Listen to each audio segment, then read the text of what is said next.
name's Chrissy. I'm the one your mother warned you about. Not because I'll break your heart, I'm just financially unstable and not very domestic. Don't hear many mothers, do you, saying to their sons, you know what I want for you, my son? The one thing I would choose for you, my boy, my little prince, before I die, it would be for you to get together with a stand-up comedian. And if I could build this woman from scratch, a fantasy, a pipe dream for you, my angel, my only son, I would want her to be a divorced single mother with moderate to severe mental health problems. Preferably depression and ADHD, so that on the rare occasions that she manages to get out of bed is to say, my God, what an interesting moth. Actually been being quite brave lately, been trying some new things, some new material on stage and in life. On stage I've been trying to be funny, thought I'd give that a go, and in life I've been working towards becoming a viable human being, and it's been a bit of an uphill struggle, I'm not going to lie, it's been an uphill struggle. Most struggles are uphill, really, aren't they, when you think about them? Never hear people talking about people struggling sideways, and Sisyphus chasing a boulder down a hill, shit, gotcha. But yeah, it's not going brilliantly, put it that way, it's not going brilliantly. To illustrate this, I recently put both my hands in the bin in a public bathroom because I thought that it was a Dyson Airblade, so that's where I am. Yeah, I'm not really a functioning human being. For a start, there's the ADHD, and I realised that I had ADHD quite late in life, so I talk about it a lot. Yeah, far more than I should, really. I think I'm starting to get a bit boring about it. I think I'm getting a bit evangelical. Don't know what I'm hoping to achieve. Don't know what the neurodivergent agenda is. You have to ask the autistic people about that. I have ADHD, I can't keep to agenda. But yeah, I have ADHD, I have poor impulse control, poor short-term memory, I'm clinically depressed, I have poor short-term memory, and I'm an introvert. And all of those things put together mean that as a stand-up comedian, it's quite difficult for me sometimes to connect with an audience. I find it quite difficult to do crowd work like some comedians do, because I don't really understand small talk. I don't really understand how small talk works. I mean, I can try, like, hi. Hi. Hi, lady on your phone, hi.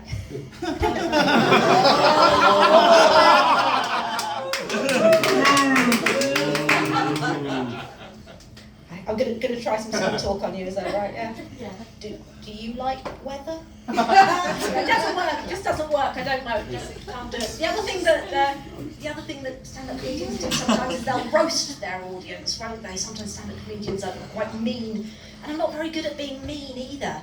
I'll try with you, because you look like you've got quite good self-esteem because you're a middle-aged white man. Hi. Do you mind if I roast you a little bit? Is that okay? Go for it. Band you like is probably derivative. Look at you with your face. There on the front of your head. What a cliche. No, that doesn't work. But the thing is, if I'm my natural self, that's a lot more intense than a situation like this really calls for. I mean, again, hi. You're right. Great, thanks. Yeah, not constantly plagued by the knowledge that we will eventually turn to dust. No. How do you feel about the crippling existential dread of being a vivid panoramic soul trapped inside a decaying meat prison, barreled to his death? I didn't vote for Brexit.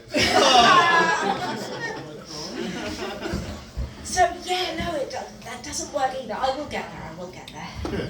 Can't imagine why I'm still single when I begin interactions with phrases like decaying meat prison. I was asked out by a guy once. I was chatted up by a guy. It didn't really work out though, mainly because he used the unusual strategy of trying to ask me out by insisting increasingly angrily that I was some kind of Asian. I'm not. I'm actually half Eastern European, which means that I'm very expressive and I take up space. And I'm half British, which means I'm really sorry about it. means that more than 20 years after the fact, I still haven't completely forgiven myself for the time when I accidentally touched a guy's crotch in Covent Garden, doing what can only be described as too much gesturing. I was only 16, it was the first crotch I'd ever touched. Not the last. Nearly the last. It's been a while, put it that way. I don't know why I'm sharing all this with you. I just feel like we're connected, you know. I just feel like, you know, it's not even awkward anymore. I've got a connection. It's just flowing. We're just vibing. Do you want a date? Any of you? All of you? Yeah. Coffee, sex, cohabitation, marriage? Yeah. We'll work out the details later. Maybe the happiest stand-up comedian alive. Just because I don't have a long-term partner, it doesn't mean I'm necessarily lonely though. I actually have two men in my life. One of them is one of those plush sharks from IKEA, you know, those oversized curly sharks. I named him after my favourite comedian. He's called Shark Watson. It's either that or Fish Kumar. A nice little snort laugh there, I like that, thanks mate.